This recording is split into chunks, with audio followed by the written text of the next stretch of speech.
right, now it's time to invite the speeches. We would like to get our first speech by, of course, one of the partnering or rather sponsors of this event, and Mr. Orlando Lyomu, CEO and Managing Director, the Standard Group PLC. Round of applause for Mr. Lyomu.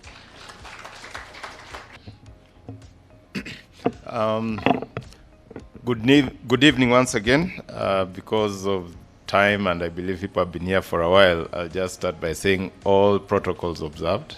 I think it's easier that way, in true Kenyan tradition.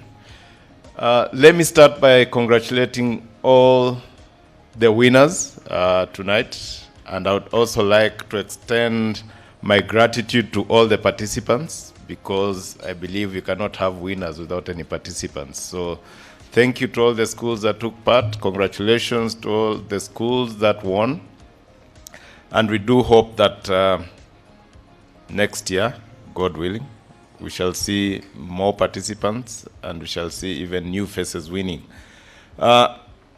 My brief comments, because I think I said quite a bit during the panel, is that for us, the partnership with Global Peace Foundation, when this initiative came about recognizing schools and identifying those qualities that define a school that can be described as a great place to school. I remember the conversations around it and how the initial event went.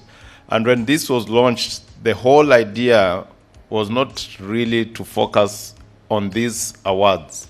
The whole idea was to promote institutions that can recognize that schools should offer more than just academics. And I believe the categories that were identified as the areas that should be measured were very deliberate. And during the first Great Places to School Awards, the whole concept was explained in detail, and I'm happy to see that today we are here to celebrate the second awards.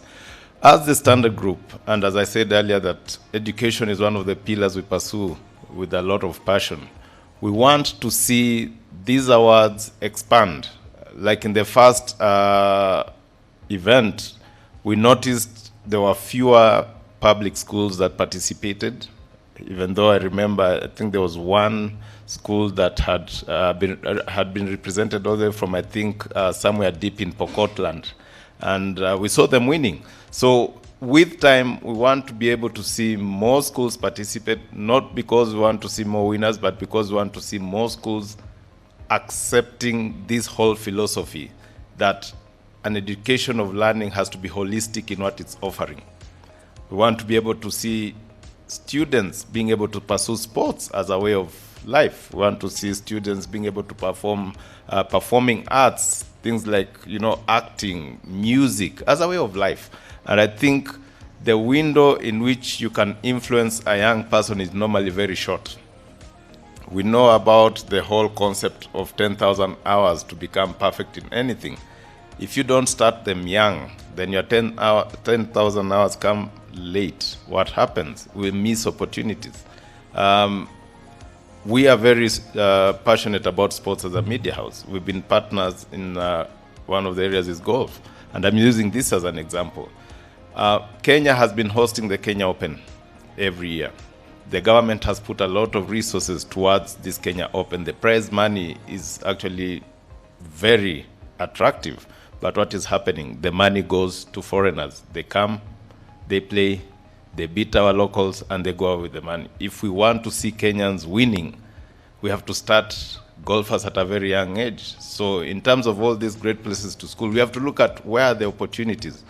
Today, I believe a lot of schools, a lot of parents will look at sports as a waste of time. It's taking time away from the academics. So the whole idea of great places to school, we embrace it as a media house.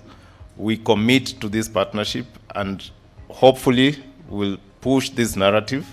We'll look at how, working together with the partners who are here today, we can amplify this conversation, not just before the next awards, but actually after these awards, so that then people understand that as we move to the next awards next year, what are the things we need to start doing? And hopefully, If we can embrace some of the ideas that have been discussed or highlighted here today, who knows, maybe we could start reducing these fires. Who knows, we could improve the attitudes around schools, because it's unfortunate what is happening, and whichever little participation we can have in making things better, we'll be happy. As a business, we've seen things getting disrupted as a media organization. We believe that also by participating in such spaces, we are reinventing our purpose. We believe that without purpose, then we cannot have a business that we can take to our customers. Finally, partnerships. It's SDG number 17.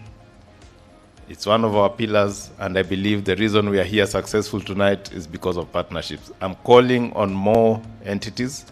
Let's make this thing bigger. I thank the partners who have participated today, but hopefully in future we'll see more people coming on board, because this is not about the few schools that are winning today, this is about the whole country. How do we change the education in this country? If we have more participants coming, I believe we can have more impact. Most importantly, if we can have partnerships that can enable us to reach schools even the remote parts of Kenya. Today, the winners were mostly from around Nairobi and its environment. Who knows, in the next 1 or 2 years, why shouldn't we see a school up north from north? Why shouldn't we see schools from the arid and semi-arid areas? Because don't they deserve great places to school? Thank you.